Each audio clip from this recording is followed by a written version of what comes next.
we mean by mindfulness?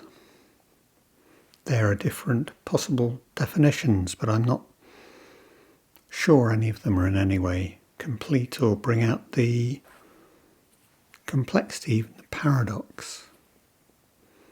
In Zen, we don't tend to talk that much about mindfulness, tend instead to talk about awareness, just sitting, just experiencing whatever is presenting itself in this moment. Is that the same as mindfulness? Is that different?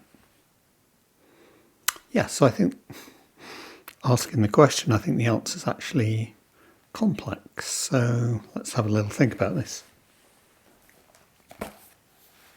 One of my key moments in coming towards Buddhism was actually reading The Miracle of Mindfulness, Thich Nhat Hanh's little primer. Come back to the circumstances in which that was written later, published in 1975. And yeah, that's probably introduced millions of people worldwide to mindfulness. And it was one of those moments of genuine insight, of shock, actually just reading Thich Nhat Hanh's description.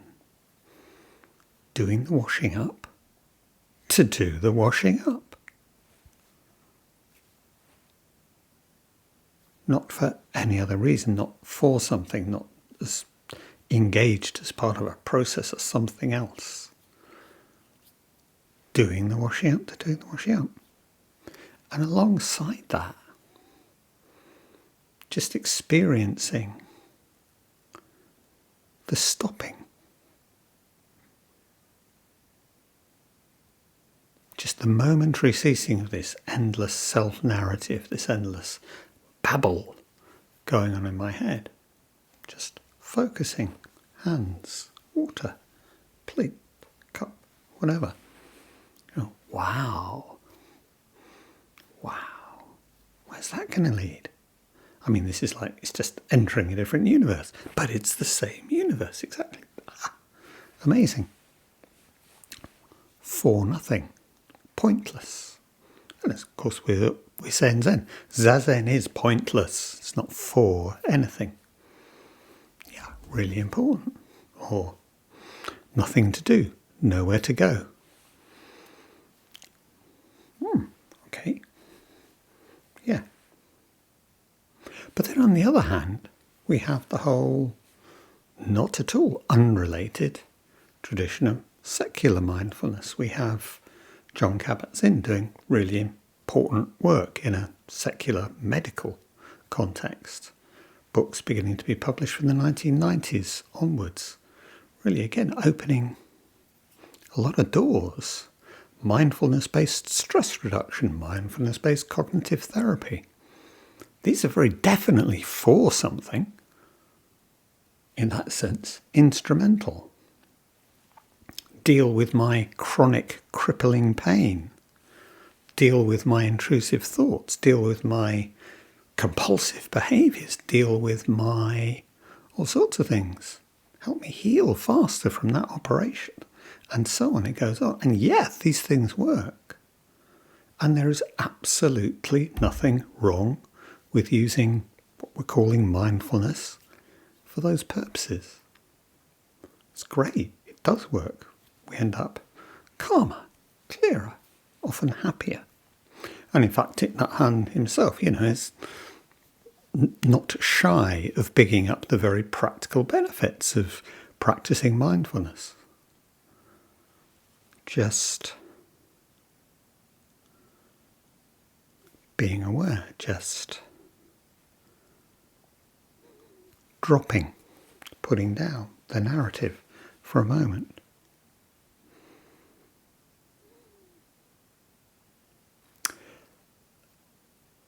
However, and of course there's a however coming, all of this uses a psychological model, an individualized psychological model. And of course for Kabat-Zinn that's absolutely appropriate. He's teaching individual patients, groups of patients, but all as medical individuals. He's their doctor, he's treating them.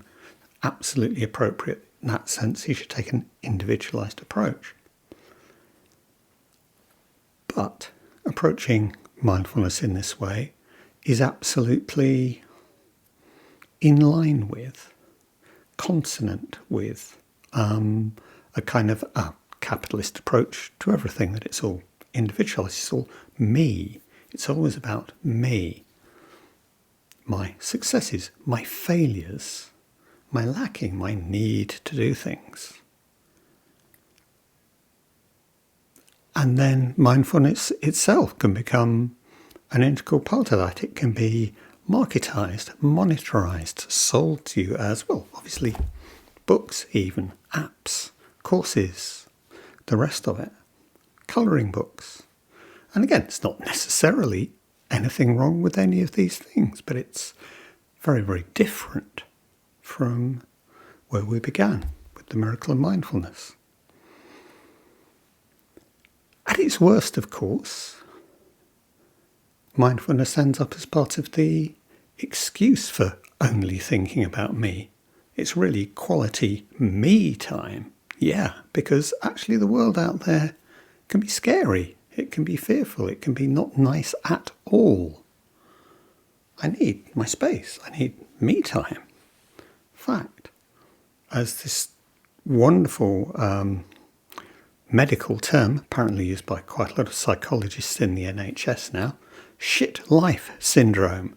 What are my patients really suffering from? Why are they really coming to me? Shit life syndrome. They have very real problems, and I'm expected to find a psychological approach that will suddenly transform their life. No, it doesn't work. And yet that's what I'm paid for as an NHS psychologist. Just to avoid any confusion, I am not an NHS psychologist, but this is, it's recognised.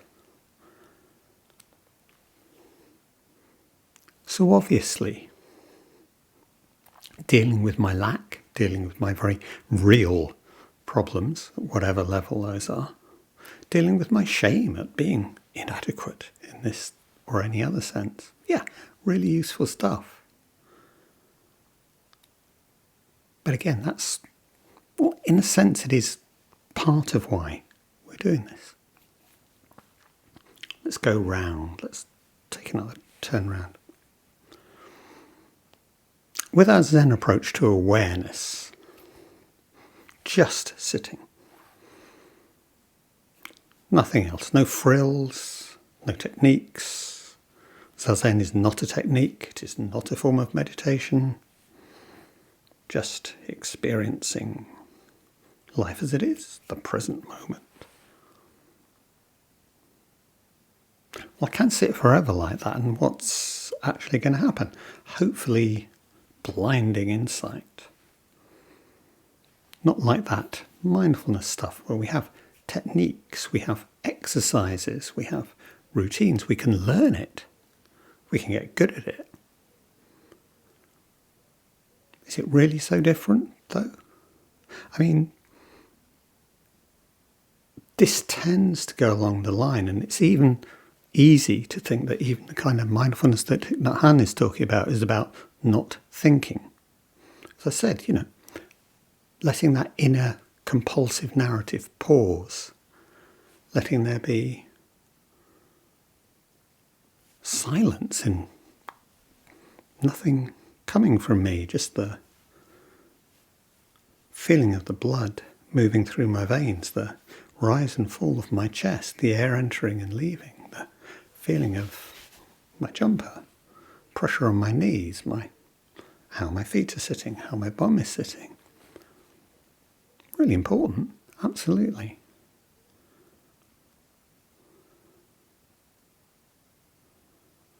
But is this going to take me all the way to some kind of abstract enlightenment?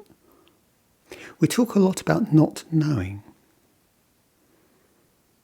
Not knowing is beginner's mind, is infinite openness to the possibility of the world unfolding, the possibility of me unfolding as part of this world.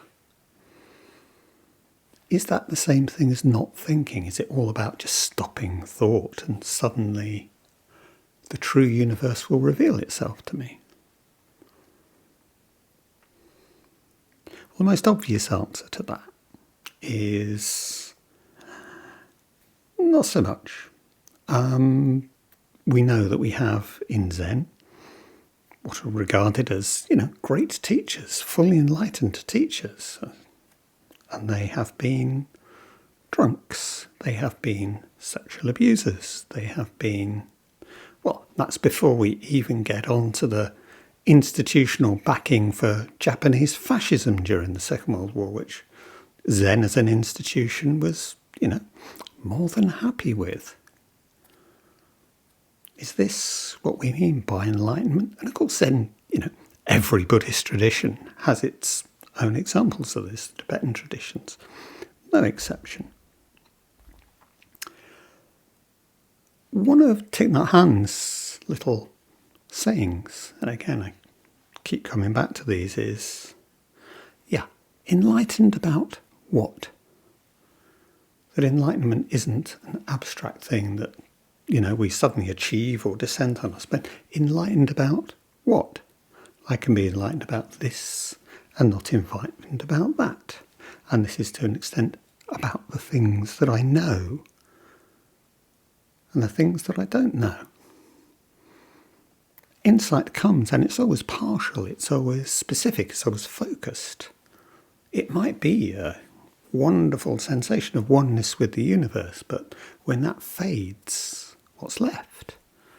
What am I going to do with that? How does that figure in my life as it unfolds before me and the lives of the other people that I'm interacting with? What's it really about? And if I'm in any way enlightened about what?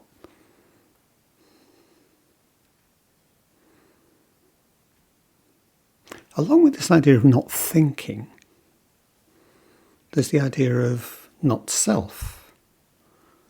And even in Joko, you get the idea of no self being talked about a lot. That actually, if we stop all thoughts, stop all attachment, stop all partiality, stop picking and choosing, the self collapses, it leaves what?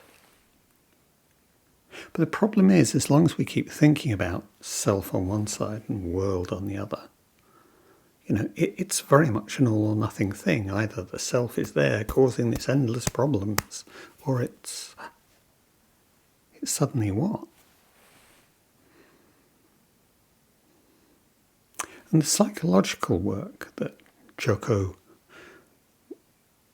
was making up on the fly, really inventing, developing as she went along because she was no psychologist. She was picking up things from 80s, 90s California, going, let's try that, see if it works, see if it's useful for people. But developing a psychological practice within Zen and really, our resistance to life, things not being the way we'd ideally like them to be, and the reasons for that and how that plays out with what goes on in our head. Fantastic, the beginning of our tradition. And in fact, if it hadn't have been for one particular sexual abuser, we wouldn't actually be sat here this evening as ordinary mind, and that's a story for another day. Many of you will know it, some of you probably won't. It's really my own teacher, Joko's student, Barry Majid, who really has developed this. He is a psychoanalyst. And the idea of no self isn't really of much use within psychoanalysis. The question is always, what kind of self?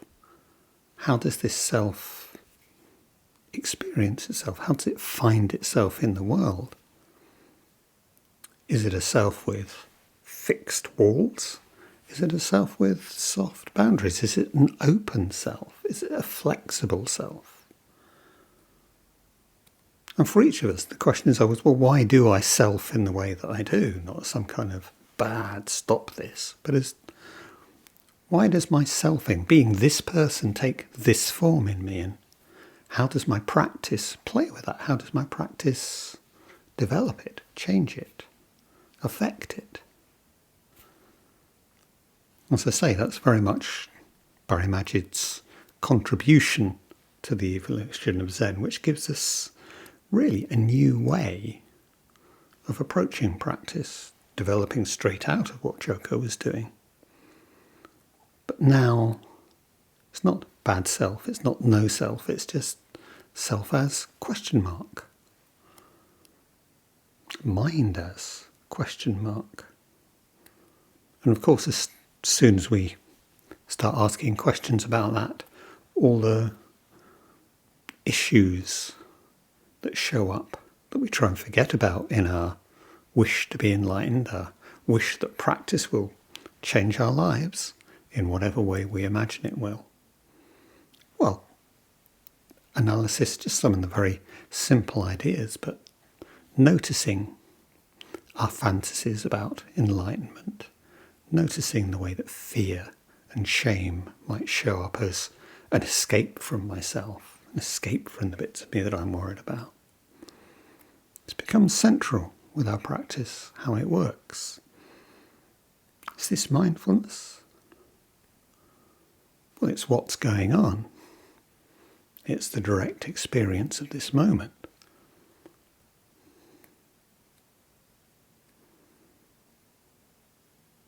I can be either trying to apply an external model in this sense, or I can actually be sitting in open awareness,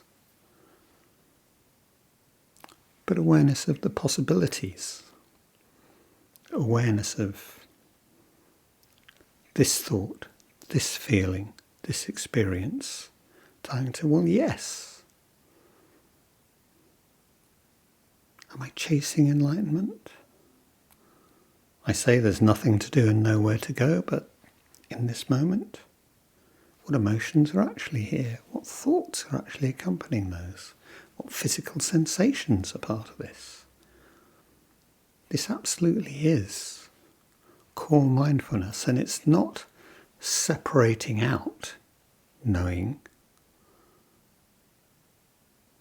from experiencing, because the two are always absolutely interrelated anyway. Let's think about this for a moment. Not knowing and knowing. The art critic John Berger, years and years ago, Ways of Seeing, you may have seen the book, you may have seen the program on YouTube or something. It was a series of very influential programs about how we actually see the world and how we experience the world, and how we look at art or how we look at popular culture is framed by what we know in our society. That our vision is never simply innocent. And again, there's this idea in Zen that what we're trying to do is, find some initial purity. It shows up again in various other traditions in different ways. This kind of, oh no, I'm just seeing the absolute sensation, not adding anything to this. Pure. So as part of this, it shows a painting, Van Gogh painting, crows in a cornfield. Fantastic painting. Yeah, okay, nice Van Gogh, seen ones like that. This is the last painting Van Gogh painted before he shot himself. Yeah, what? You can't see that painting. It's become a different painting because you now know about this, and it's changed our sight. And it wasn't the case that, I just saw the true painting and I've got an idea about it. No. I obviously had ideas about it before. Heard of Van Gogh. I've seen lots of pictures. My understanding of this fits into a series. This is just one more piece of information. But it shows how what I know about anything changes that experience itself. Of course, since then it's been established that this probably wasn't the last painting that Van Gogh painted before he shot himself. How does that thought change one more piece of information? Can I stay open? Can I move and embrace and allow my knowledge to be one with my not knowing? take on the new, to develop.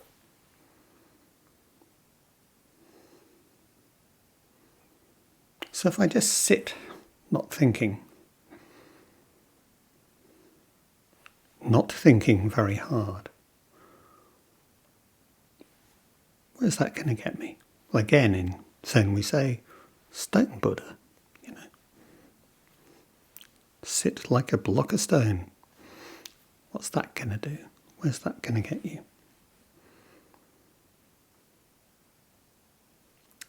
It's a very basic Buddhist concept, samskaras. It's the fourth of the mental aggregates,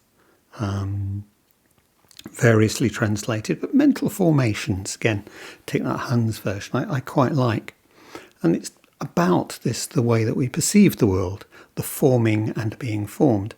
What we know, what we've experienced, frames the way that we see things, literally, like that painting, frames the way we experience the world. But equally, experience changes our understanding of the world. So it's a continuous circular process, forming and being formed. Knowledge isn't separate from perception. Knowledge and perception exist together. Not knowing is not thinking. We tend to be obsessed and go round in circles and think we can think things out. And a lot of that is profoundly useless. We have this wonderful Pali term, prapancha. Just endless circling, ruminating. We often translate that as, which is a lovely word really. It's like, a cow endlessly cycling cud, except there it's hoping to get the last dregs of nourishment out. Whereas often we do that just winding ourselves up. That's not the right way to know. That's not the way to be open to experience, but knowledge is just part of this. Experiencing insight is what spontaneously, in that sense, because I didn't think it out, it's not predetermined, arises, reveals itself to us. Not out of the blue, not from another dimension, but from this kind of marinating which we do as we develop our lives. Jazz is quite a nice image for that. You have to pay your dues, you have to learn the dots, you have to learn the chords, the sequences, you have to learn how this piece fits in relationship to every other piece there's ever been. And from that basis, you can just respond. And if there's a bum note, there's a bum note. But maybe you find a way that the bum note is now the right note. We're flexible, we're open, we can shift and adapt as the tune continues. And that's our lives, because mindfulness is always staying open, staying flexible. But surely, we say, mindfulness basically is about not thinking, not knowing, the purity of the moment. Well, no, because if we take the actual root meaning, smriti, in Sanskrit, is to remember, to bring to mind. It can even be to speak, to bear witness, to say. It can be a memorial.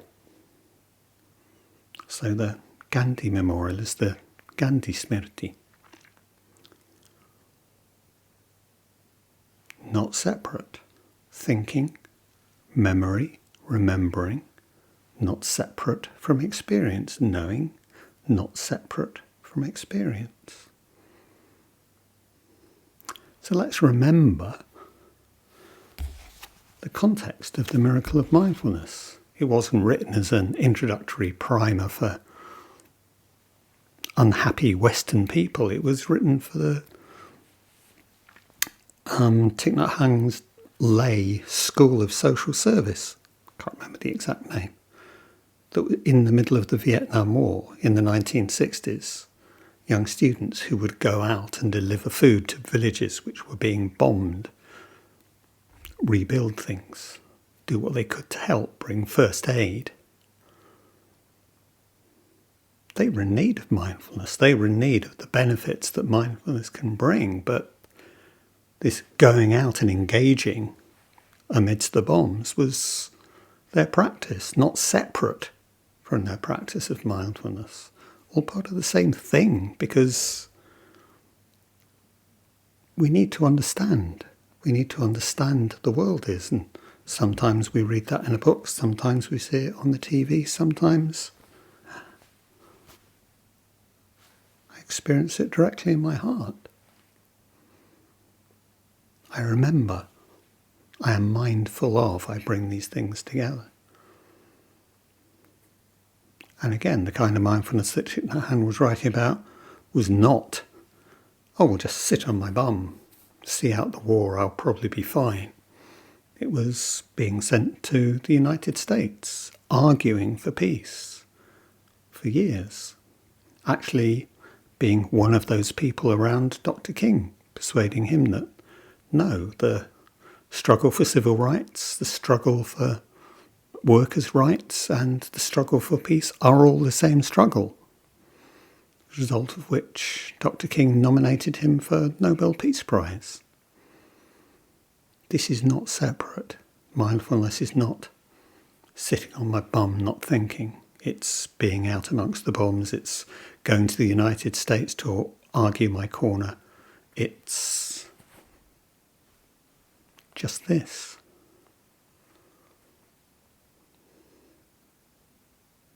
So if the purpose, let's use that word, the purpose of Mahayana Buddhism is to do what we can to lessen the suffering of all beings, save all beings, including ourselves, lessening harming in any way. This paradoxical, impossible idea that we take on. It's very definitely not about me. It's about the big picture. Mindfulness is the big picture. And sitting on my bum and letting that inner monologue cease and being aware of the tension in my neck, the numbness in my foot, the slight headache at the back of my head, the glare from the screen. That's all part of it.